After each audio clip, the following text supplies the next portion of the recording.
We are looking at how to pronounce this word, as well as how to say more interesting and often confusing words in English, and some of the most mispronounced ones too, especially those whose pronunciations vary between British English and American English, so make sure to stay tuned.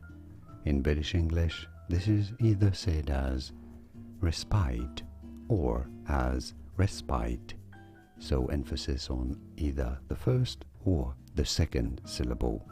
In American English, however, this is usually said as respite in American English versus respite or respite in British English. And now you know it all. Did you get this? Was this any helpful? Let me know in the comments and by using the like button. Thank you kindly for your support. Here are more videos on how to pronounce more interesting words and names that many mispronounce. You won't after watching those anymore. I'll see you there to learn more. Thanks for watching.